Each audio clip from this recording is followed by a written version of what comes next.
I've had the great pleasure of introducing Dr. James C. Cobb on a number of occasions. He's spoken often here and on the road with our programming in other parts of the state. And Jim has never been less than witty, perceptive, and provocative. And tonight will be no different, I assure you. Jim is the B. Finney Spalding Professor of History at the University of Georgia, and by just about common unanimous consent, the Dean of Southern Historians. He's been honored for his teaching, for his work with his colleagues, and he is the prize-winning author and editor of nearly a dozen books, including A Way Down South, A History of Southern Identity, Industrialization and Southern Society, Georgia Odyssey, and The Brown Decision, Jim Crow and Southern Identity. His new book, just published by Oxford University Press, is The South and America Since World War II. It is a brilliantly researched look at the changing economic, cultural, and political landscapes of his native South that confronts squarely the question of whether the transformation of the South has made the region more a part of America or whether America has always been profoundly Southern at its roots. It is hardly a simple question, and the fascination in answering it lies in the complexities and ambiguities which Jim discusses with such wisdom and wit. He is that rare historian who combines a deep and embracing knowledge with a graceful and most readable style. It is once again my great pleasure to welcome Jim Cobb back to the Georgia Center for the Book. Jim?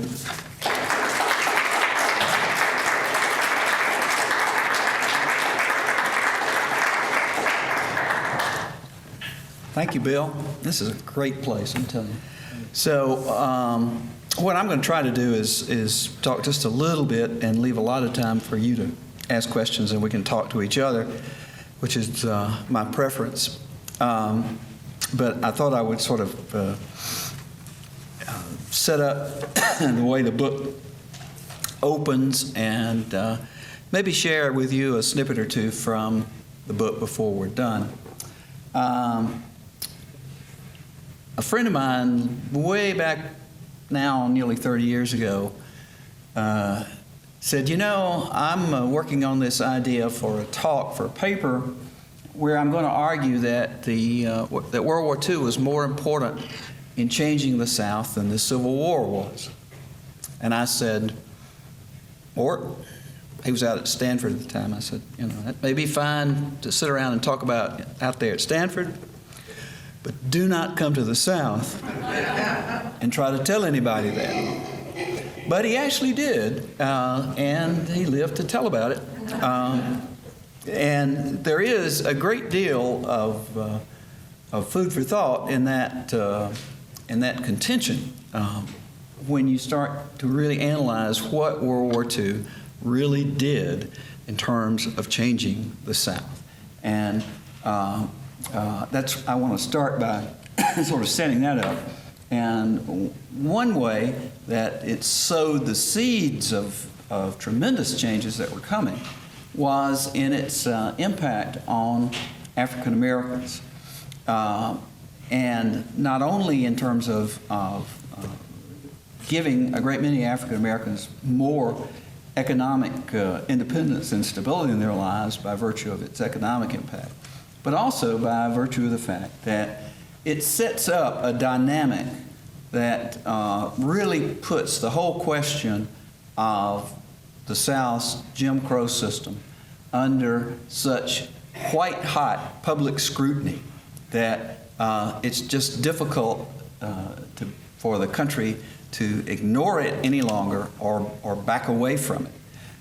Because the war has this scenario set up where we send our black citizens over to Europe or out to the Pacific, mostly to Europe as I recollect, to fight for democracy when they, of course, can't have democracy at home.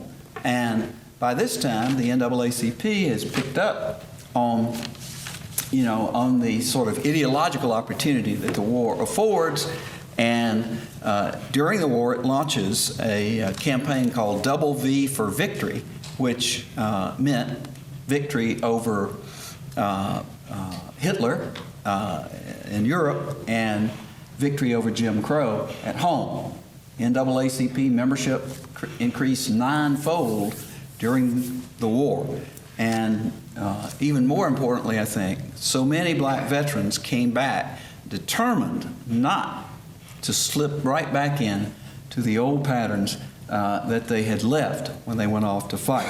And you find a striking number of black veterans who become NAACP leaders after the war, and not just chapter leaders, but aggressive campaigners and crusaders, people like Medgar Evers in Mississippi or Aaron Henry in Mississippi, for example. But every state had them.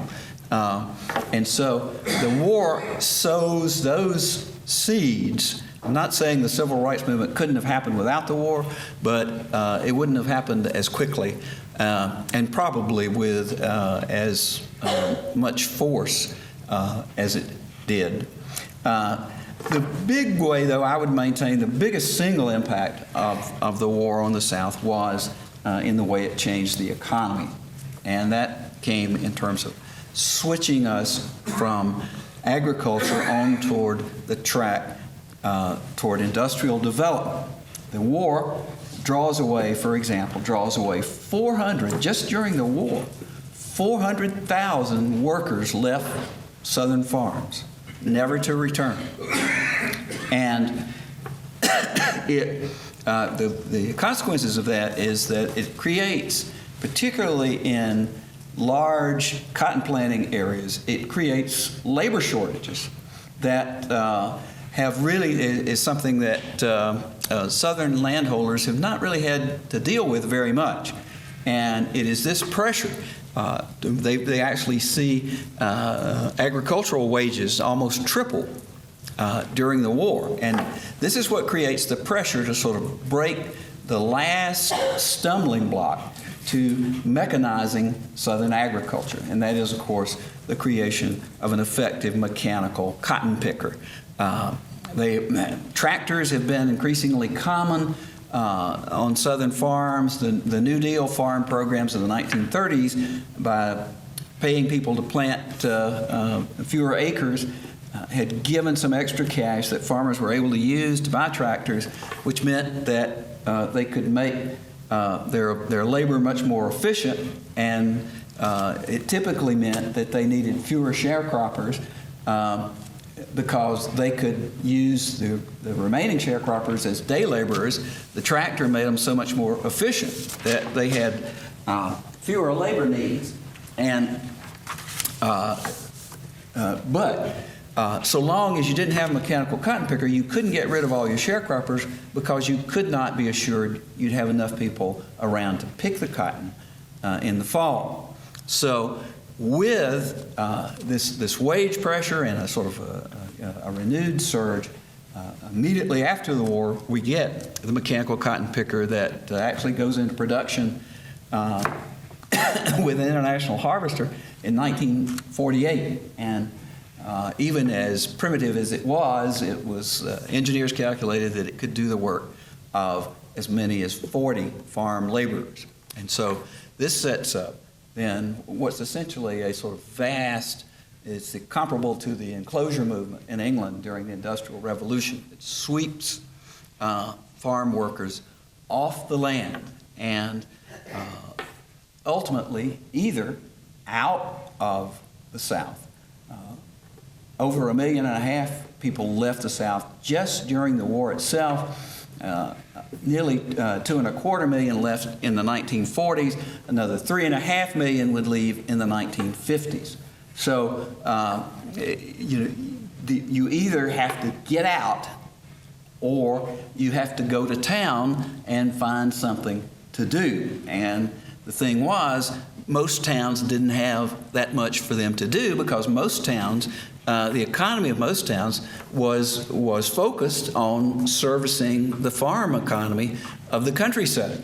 And so this influx, this either if you're in a small town in the South, you're either looking at a depopulated countryside, meaning that there's nobody for the merchants to sell to. There's nobody for the lawyers to con into suing each other. There just isn't, your economy is going to blow away. Or you'll be overrun with these people who don't have jobs, don't have anything to support themselves, and they'll be wanting to be on relief. So either way, you have to take action. So the economic impact of the war is to stimulate a great deal more interest in economic development.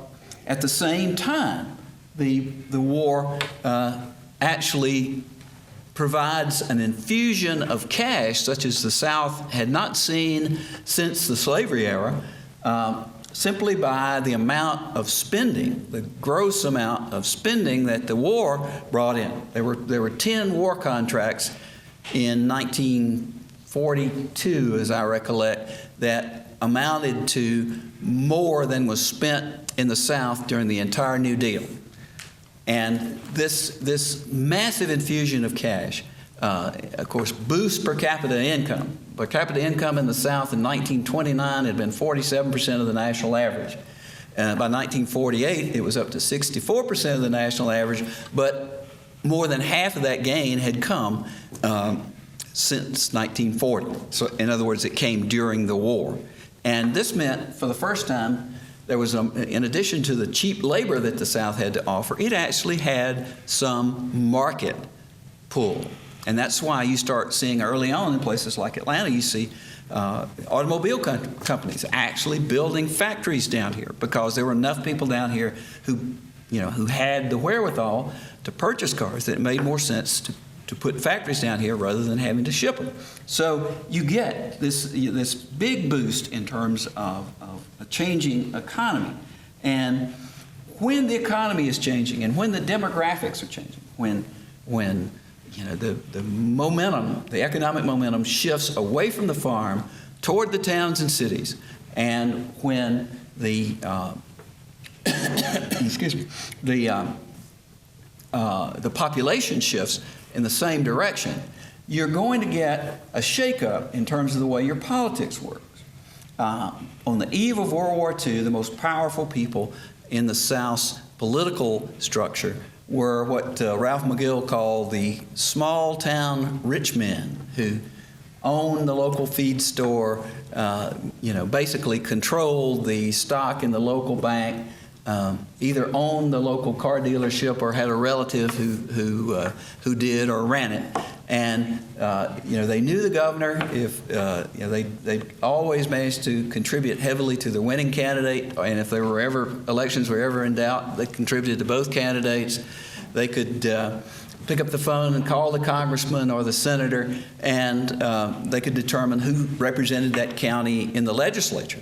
And under Georgia's infamous county unit system, and I can tell most of y'all are so young you can't remember the county unit system, but which of course was an outrageously anti-urban apportionment system that completely wiped out Atlanta's influence in state politics to the benefit of the small rural counties, so much so that Gene Talmadge once said that it was a waste of time in Georgia to campaign in a county that had a streetcar in it, because Georgia had 159 rural counties. So you could go down anywhere in South Georgia, pick 3 counties where the combined population might be 7,500 people, and cancel out Atlanta in the state election. So there was why bother with Atlanta?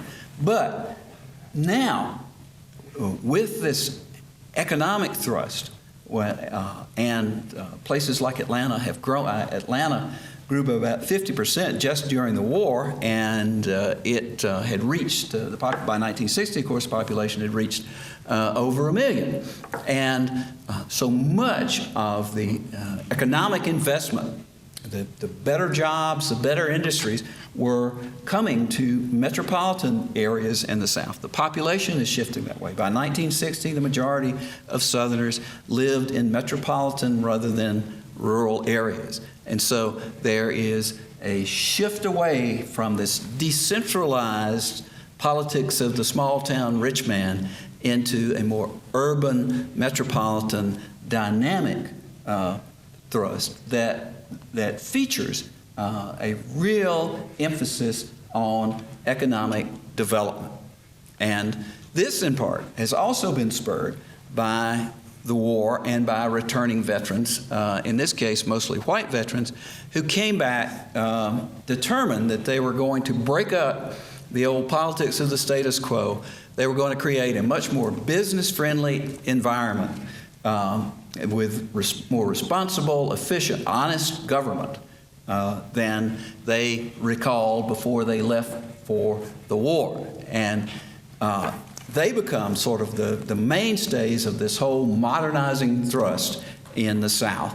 And for example, James Carmichael, who ran for governor against Gene Talmadge in '46, our infamous three governors election. Of course, you're all too young to remember that too. But Carmichael had been the head of the Bell bomber plant during, which became Lockheed, during the war, and he was president of the Scripto Pen Company when he ran against Talmadge in 1946. And Talmadge still won because we still had the county unit system.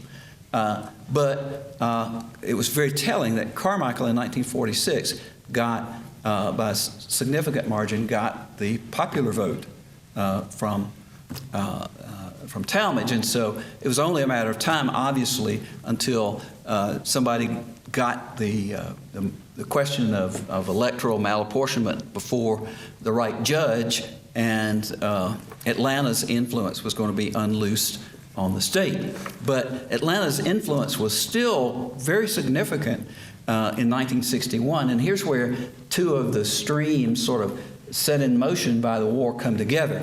When the pressure for integrating Atlanta schools leads to a court order for desegregation. And the mayor of Atlanta, of course, William B. Hartsfield, is looking at a state where people are vowing up and down that they'll close the public schools rather than see a single one integrated. And so Hartsfield, who's determined that not only is Atlanta going to be the city that's too busy to hate, but it's not going to be pulled down by the unenlightened attitudes of people out in rural Georgia. He manages to marshal support of the very powerful and influential people here in Atlanta, the business community, King and Spalding and what have you, and the legislature winds up recommending actually a local option approach to school closing. And once Atlanta's schools are integrated and basically the wall is broken, then then there really isn't anything to fight over anymore, and it will be a long time before the rural systems yet are integrated. But and the same holds true with the University of Georgia. The same influences stepped in. Ernest Vandiver, who was governor at the time and had campaigned on the slogan "No, not one," meaning no, not one black student in school with white kids, had vowed at first to close the university, but intervening interest with big checkbooks had made him rethink that position. And so the university remained open as two, not one but two, black students enrolled. So we're seeing the culmination of a lot of these forces here. However, we're also seeing, and what had happened in terms of the modernizing elites, the pro-business elites in Atlanta, but in Georgia's larger, I don't know if I say Georgia's larger cities, but they're larger towns anyway. There were also always the Chamber of Commerce, really pro-development types, who would, in a nationalized party system of two parties, would have been Republicans. In Georgia, they were moderate Democrats, people like Carmichael.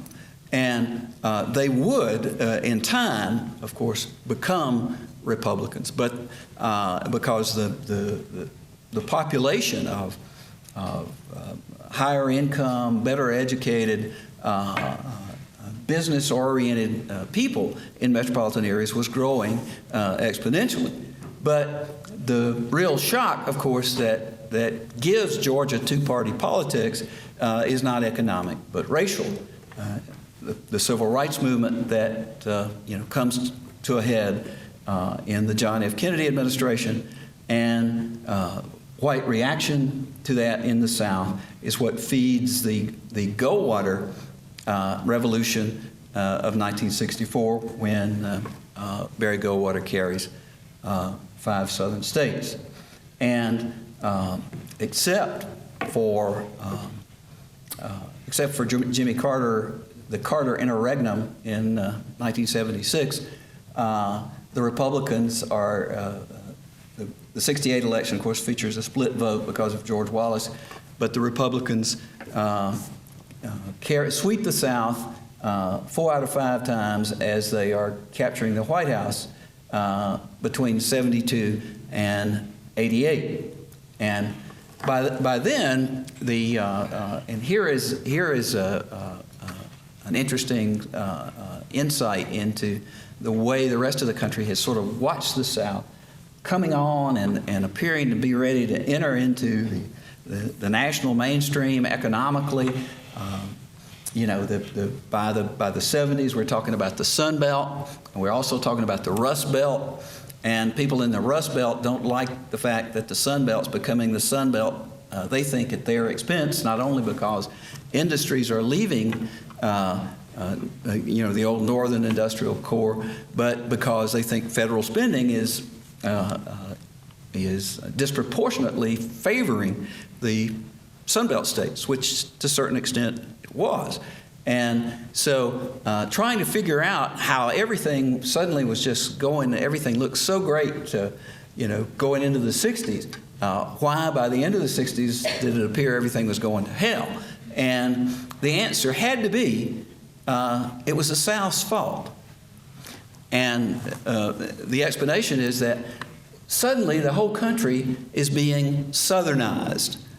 Our politics are being Southernized, and that this is it was a very strange term, this Southernization, because it sort of left you thinking in terms of some sort of mysterious virus that apparently it had been contained in the South, but it had suddenly broken out of the South, and it was moving north like kudzu, only faster. And it was infecting these pristine, enlightened, liberal Northerners, and they were just going. They were losing their senses and starting to vote Republican. How could that be? But it was the best explanation most of the liberal media in the United States had for what was going on. So they latched on to the idea that the country was being Southernized, and so they said, "Well, look at what I just told you. The Republicans, they sweep the South 4 out of 5 times between 72 and 88, and they, capture the White House." Well, of course, Nixon and Reagan had captured 90% of all the electoral votes outside the South as well. And even Papa Bush had gotten 75%. And none of them needed a single Southern vote. If every Southerner had stayed at home on Election Day, all those people would have still been elected president. But it just, it looked to be, you can't really explain why these people you thought were so liberal all these years were suddenly moving to the right. It has to be something coming out of the South. And so you get this increasingly frustrated and illogical contention that it's the South that's causing this. So that by the 2000 election, Mark Strauss, who was a senior editor of Foreign Affairs, noted that George W. Bush had lost the popular vote nationally by 500 votes in 2000, while winning in the old Confederacy by 3.1 million votes. Therefore, echoing observers of generations past, Strauss thought it obvious that the North and South can no longer claim to be one nation. Rather, they should simply follow the example of the Czech Republic and Slovakia. Shake hands, say it's been real, and go their separate ways. If this meant that the North wound up seceding this time around, then so be it.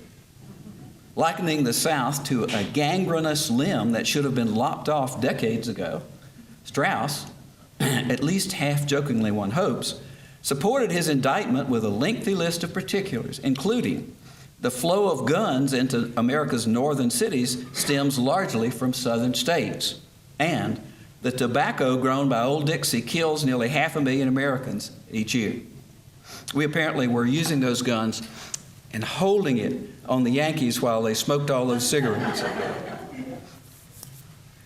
Despite all the ways in which it clearly ran counter to both logic and fact, so firmly fixed was the conviction that the white South was responsible for most of what liberals felt had gone wrong in America since the 1960s, that New York Times columnist Paul Krugman saw absolutely no reason to look elsewhere for culprits. It all boils down to 5 words. Southern whites started voting Republican. The backlash against the civil rights movement explains almost everything that's happened in this country for the past 45 years. Political scientist Thomas Schaller was even more adamant when he insisted that the South proxies for a variety of national pathologies and called on Democratic leaders to point to the conservative South as the root of so many problems facing the country. The South's perceived stranglehold on political affairs finally began to show signs of slackening in 2006 when the Democrats managed to reclaim control of Congress by picking up more than 80% of their new seats outside the region. They obviously hoped to turn their 2006 breakthrough into a trend in 2008, but their prospects for making inroads among white voters within Dixie itself seemed to evaporate when Senators Hillary Clinton and Barack Obama emerged as the frontrunners for the party's presidential nomination. During the primaries, however, Obama generally ran at or slightly better than his poll-based projections among white Democrats in the South, while frequently falling short of those numbers in primaries outside the region. Some analysts seem genuinely hard-pressed to explain resistance to Obama among white Democrats above the Mason-Dixon line. But Newsweek writer Michael Hirsch was clearly not among them. When exit polls from the Pennsylvania primary showed Obama winning only 37% of the white vote as compared to 44% in Texas and 43% in Georgia, with 1 in 6 Pennsylvania whites admitting that race had influenced their decisions, this struck Hirsch as merely further proof that the South or the Southwest is setting the agenda for our political, social, and religious mores in Pennsylvania and everywhere. This thought has been recurring to me regularly over the years as I've watched the Southernization of our national politics. Sensing that the final weeks of the general election campaign might actually come down to a contest for the hearts and minds of working-class whites in the Rust Belt, sociologist John D. Screntny fretted about the Southernization of northern blue-collar workers, especially those he had seen sporting Confederate flag insignia in northern Indiana. We are finding the American South all over the country, Screntny complained. Now a virtual pandemic, the powerful Southernization virus had apparently spread all the way to Alaska, infecting its governor and the GOP vice presidential nominee, Sarah Palin, who Screntny explained was, culturally at least, simply a snowbound Southerner. In some post-election commentaries, the real story was not so much Democrat Barack Obama's actual triumph over Republican John McCain as liberal America's symbolic victory over the racist and reactionary white South. New York Times reporter Adam Nossiter's observation that McCain's 90% showing among whites in Alabama was comparable to other southern states was, at best, misleading, given that only Louisiana and Mississippi had truly produced anything like Alabama's lopsided totals. Meanwhile, Nossiter neglected to mention that across the South, which means, for me, the old Confederacy plus Kentucky and Oklahoma, Obama had actually equaled or improved on John Kerry's 2004 percentages among whites in 9 of 13 states. In fact, when Nossiter pointed out that less than a third of Southern whites voted for Obama compared to 43% of whites nationwide, he was effectively saying nothing more than that a black Democratic presidential nominee had run about as well as or better among white Southerners than any white Democratic candidate since Bill Clinton. Moreover, Obama hardly fared much better among whites in several Midwestern and mountain states, and had it been solely up to the majority of white voters in 7 of the states he carried outside the South, including New Jersey, Pennsylvania, Ohio, and Indiana, his electoral margin over John McCain would have shrunk from 192 to 18.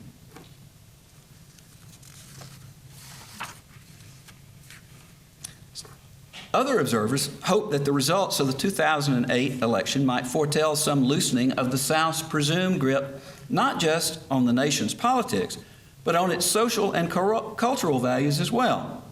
A few days after the election, an Iowa minister asked, "Does the end of the South's dominance of our politics herald a similar end to Southern domination of our religious life?" I hope so. In 2002, when Joshua Zeitz reached what he saw as the inescapable conclusion that Southern culture has become American culture, he had assigned much of the responsibility to the more than 8 million Southern whites who had poured into northern industrial cities set loose by the war, between 1940 and 1970, presumably bringing with them the scourge of evangelical Protestantism, not to mention the racism, reactionary politics, and redneck tastes that had then begun to spread across the entire nation in the 1970s. It's easy enough to see why uprooted white Southerners would gravitate to the familiar forms of worship of their youth. But explaining why their northern and western neighbors would follow them is a mite tougher. After all, Southern whites who sought a better life in cities outside the region were not exactly welcomed with open arms by the locals, who condemned them as worse than the colored and a sore to the city and a plague to themselves.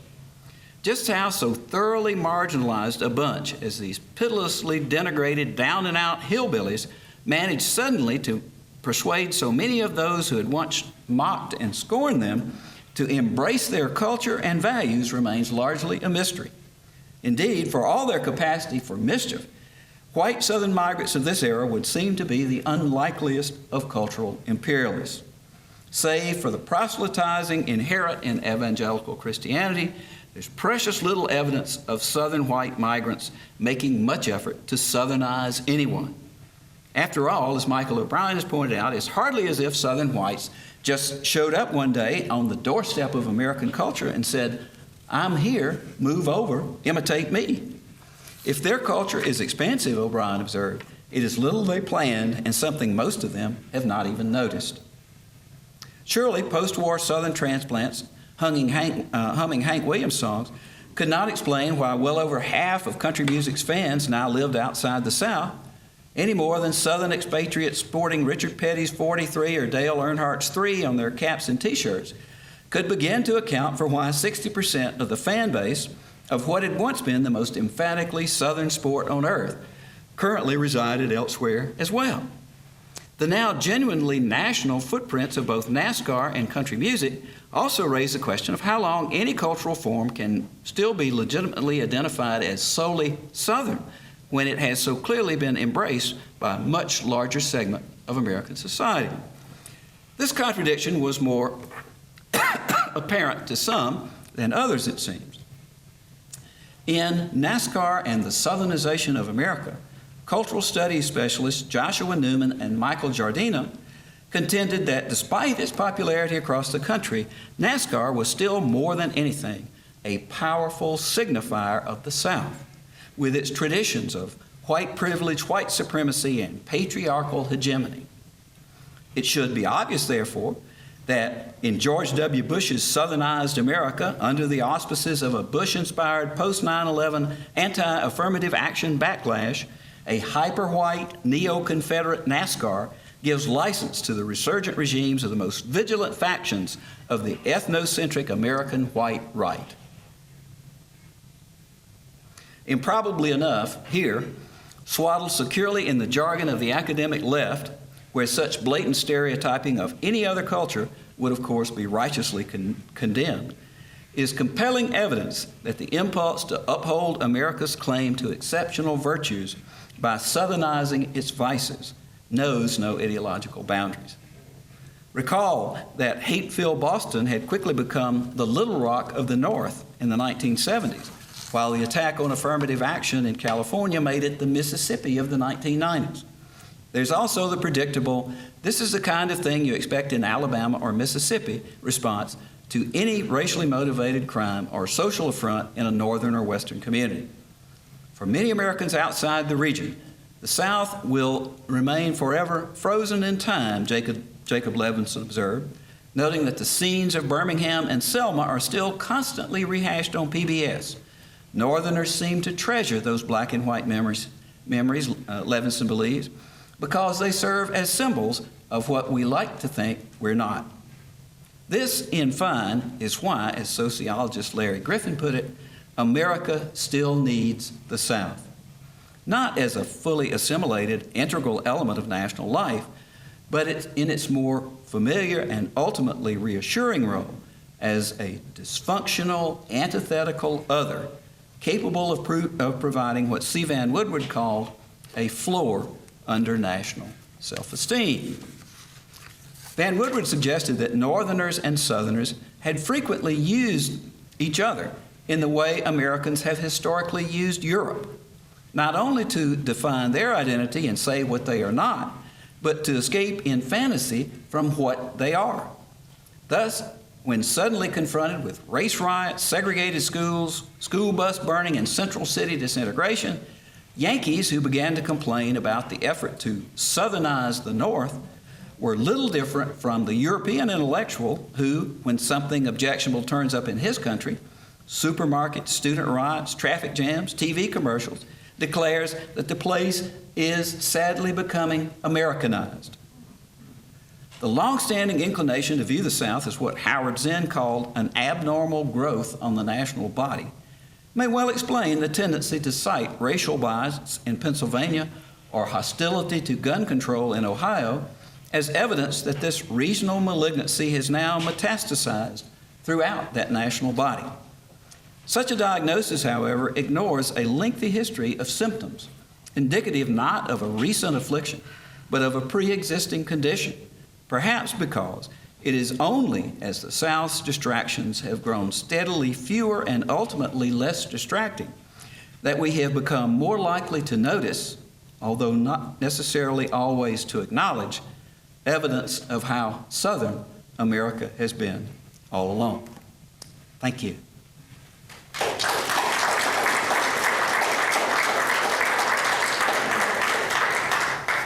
Good, I'm finished now. Let's talk. Well, the question is the white Southern Democrat extinct, near extinct, or hibernating? Well, you know, there is the category dead but doesn't know it.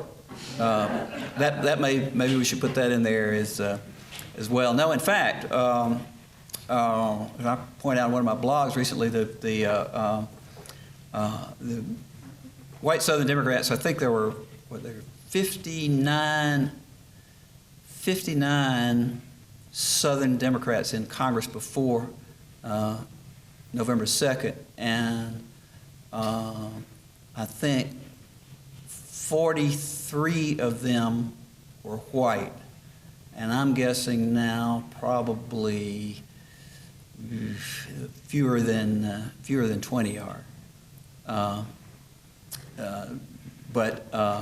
yeah, I'd say that because I think 22 of the seats the Republicans picked up in the South were from the South, and 22 of the seats they picked up were from the South, and whites who represent white majority districts. That's been the progression of things all along, and the thing is that the whites Democrats who've managed to survive up till now have basically become sort of what I call Dinos, Democrats in name only, so that the Republicans may have a better time of it trying, if they are inclined to try their hand a little bipartisanship, because they basically have the scared to death white Democrats who might be willing to cooperate. I think, in the short term, the best thing you could say is hibernation, but I'm not sure. I'm afraid maybe somebody's got a key that they're locked up in hibernation, and something's going to have them to get. They're not going to naturally emerge from hibernation unless the Democrats get themselves a new sales pitch that can somehow appeal to white Southerners. And that's an interesting question, which I actually address in my book in a way that I guess probably a lot of people are not going to like, because my argument is that I'll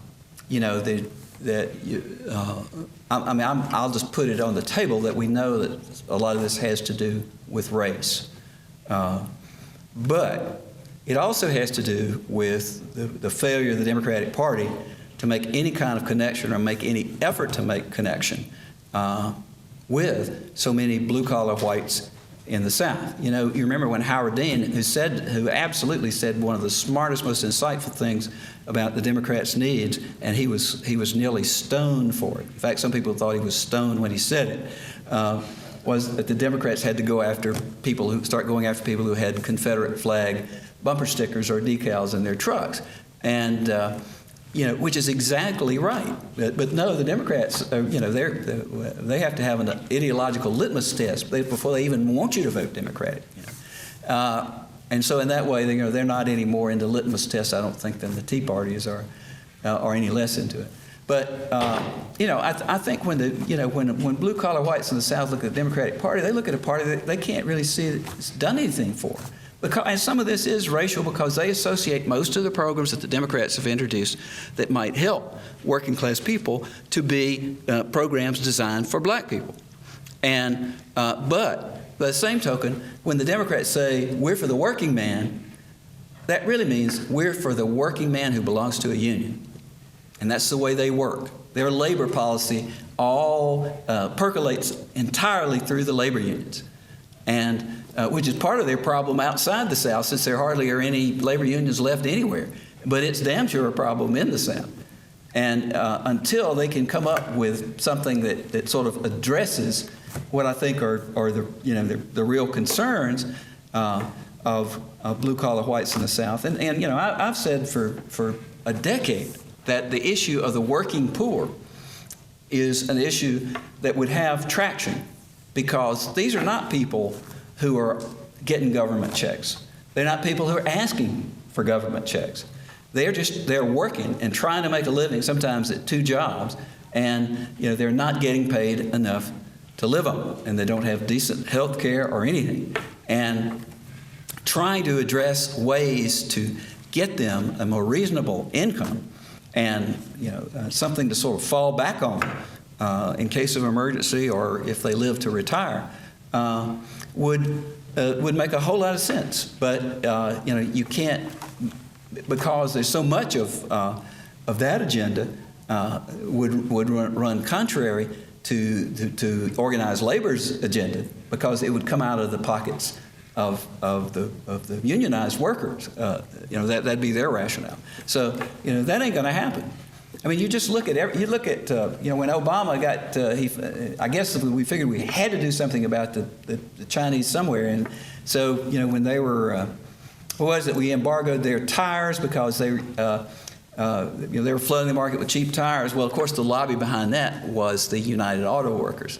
So he does something like that. He says we're going to embargo China's these Chinese tires, and what the Chinese do, they put an embargo on imported poultry from the United States and imported aftermarket auto parts, 2 industries that are heavily concentrated in the South.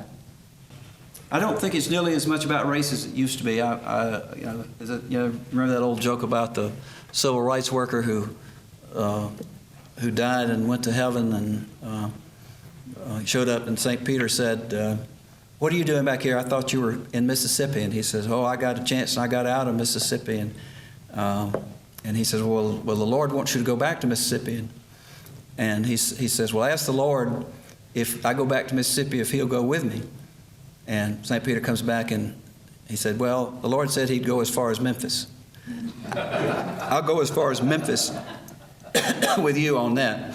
But yeah, I mean, and I will agree that fundamentally it's more about, if you want to explain any election, follow the money. I mean, or, that's, you want to explain politics, follow the money.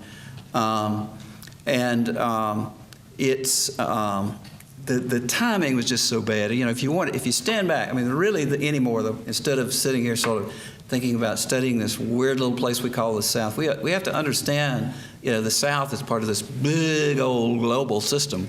And, we're losing our industry on one end to it.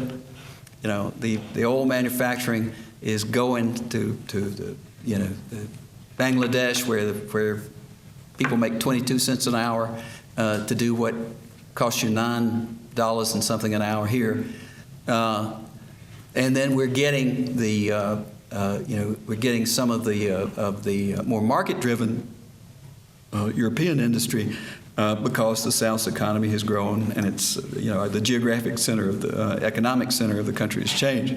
But what really happens is that this industry that we start getting after World War II, particularly from the North, that's just the opening layer of this whole process of increased industrial mobility that is going, a generation later or 2 generations later, see those same industries moving out of the South on to cheaper labor markets. And more's the pity that while that industry was here, Southern communities and states made so few demands on them in terms of investments in education and public health and other kinds of programs that would have sustained the community after, or at least taken the community through a period when this industry is no longer there. So what happens is that by global standards now, the cheap Southern labor isn't cheap at all. As I said, a sewing machine operator in Bangladesh makes 22 cents an hour. And, sewing machine operator in North Carolina, where I think the wages are the cheapest, it makes like $9.40 an hour. So that's still cheap labor by U.S. standards, but it's not cheap labor globally. The problem is that the South still has basically a cheap labor workforce and a cheap labor infrastructure because it never took control of the resources that were available when industry was in place here and never invested in the community. It just let the community keep investing in the industry, and the industry just took all that investment with them. And so we're left with these vast rural ghettos, really, out there. I mean, you go drive around in Georgia or anywhere, and the only people, a lot of these towns, the only work they're doing is tearing down old cotton mills. And over in South Carolina, Piedmont's even worse. So, but see, the timing was so bad because just when we were sort of starting to get the high-end industry, the automobile manufacturers and everything coming down from Detroit, they are starting to feel greater competitive global pressure, which means that when they come down here, our developers once had this idea, when GM comes down here and starts opening plants, that everybody's going to be driving down the street in Chevy and Impala convertibles, throwing $100 bills out up in the air, and people on the side just grabbing them. That's the way they thought it was going to be. They didn't, and of course, by the time we get them, they're just as interested, guess what, in paying as low a wage as they can and paying as little tax as they can, as any other company. And so that envisioned great day of Jubilee for the South economically never materialized except in sort of isolated pockets. But the whole politics of union busting, I mean, Southern state and community governments were so opposed to unions themselves, and it wasn't that Southern. My daddy worked for a shock absorber plant in Hartwell, Georgia, for less than a third of what his counterpart made in Monroe, Michigan, and he wasn't stupid. He knew that, but he also knew the only reason that shock absorber plant was there was because there was no union in Hart County, Georgia, and So it's not a case of Southerners being too stupid to join unions. It's just they understood, in some ways, had a more realistic appraisal of what motivated their employers than a lot of the union organizers did. Well, I think that, it's not going to sell in my lifetime, of course, which may not, even include getting back to Athens tonight. But I think the demographics of the South are going to, you're going to see some changes now. It's not going to, I don't think it necessarily means the South is going to become particularly more liberal, although I expect it will to a certain degree, just because of the changing again demographic patterns. I mean, Georgia will be one of the next states probably to become a majority minority state, and that is going to make a difference. I agree with you as far as the perception of the Democratic Party among Southerners, and I don't think that's, it was Andy Young who called Mondale's people as smart-ass white boys. It's not just a white perception either in a lot of cases. I think they do have an image problem to contend with, and a cultural gap that I'm not sure they fully appreciate. Yes, sir. Since 1964 to 2004, a period of 40 years rather, you had 3 Democrats elected as president. Johnson in 64, Carter 76, Clinton in 92 and 96. Common denominator in all of those people, they were all Southern Democrats, moderate conservative views for the most part. Do you think the Democratic Party can take a look at that and say, we need to sort of nominate one of our own who has those Southern values that they all look up to in the South, and that might enhance their ability to win the presidency? Because if you look at it, as I said, all 3 of those were from Southern Democrats from Southern states. Well, you're quite right. I mean, that the only Democratic success has been with Southern presidential candidates, and I think without going much further in the Democrat bashing, I would say that I got the general impression that they couldn't get past that fast enough. That they felt like one of their own was the nominee when John Kerry was heading the ticket. But I think there is something here that we need to think about too, is that those guys were all in our times, let's just say, because Johnson was by far the most economically liberal of all those candidates. I think a lot of the national appeal that Jimmy Carter had and that Bill Clinton had really had to do with the fact that he did come across as a moderate to conservative Democrat, and that's what a lot of voters outside the South who are really not comfortable with this turning the convention over to the lunatic fringe, which the Republicans did quite cooperatively when Clinton was running both times. They made a concession to the right. Well, we're not going to let you have anybody on the ticket or anything, but you can sort of have your way at the convention. And so the whole country is watching these lunatics up there for, during the convention and saying, I don't want to vote for a party like that. And that really, I think that helps Clinton. But it's just the strangest thing to me that nobody ever seems to take that into account. And the candidates also who have done best, short of Barack Obama, with black voters across the country have also been white Southerners. Clinton did much better than John Kerry did with black voters. So. There is this sort of sense, and there are people like this guy Tom Schaller, whom I quoted.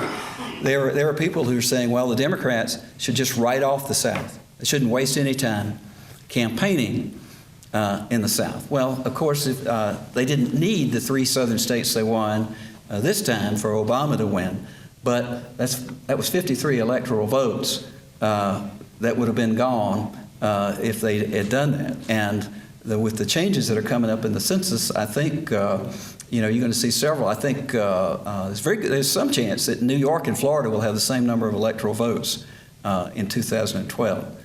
You write off the South at your own peril, and of course, if you do that, for example, you leave all of these black congressmen out there hanging, with the presidents never coming to campaign. Of course, this time they might not have wanted it, but the party, they're out there on their own. There's no other Democrat on the ticket for voters to want to come out for to help you outside your race. They're just the profound ramifications of that are just idiotic.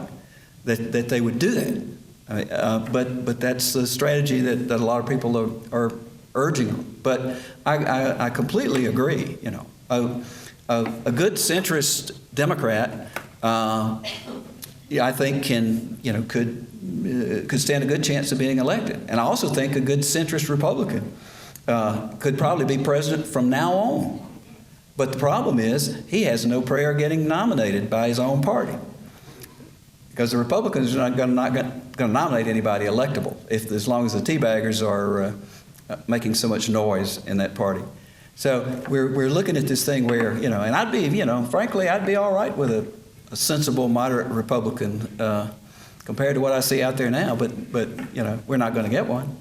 So, I don't know. Jim, Sorry. Jim, make this last question. Okay. I'm sorry. I've talked too much and talked through your questions. Who are some white Southern politicians with a positive national perception? Well, I guess we have to take John Edwards off that list, don't we?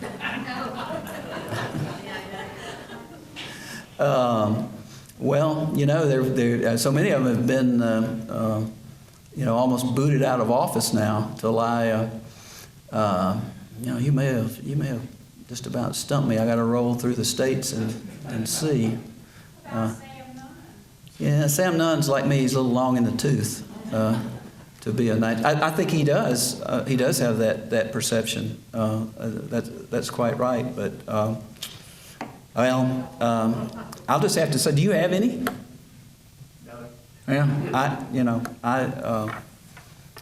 don't know. I mean, but I really don't think. I don't think necessarily it's the Southern part. It's the philosophy that being a Southern Democrat entails, because Southern Democrats, in order to survive, have had to understand what you could accomplish and what you couldn't, and that's the kind of thing that a lot of times people who've run in majority Democratic districts and they've never been forced to contemplate. So I think it's more of the mindset than it is the accent, maybe.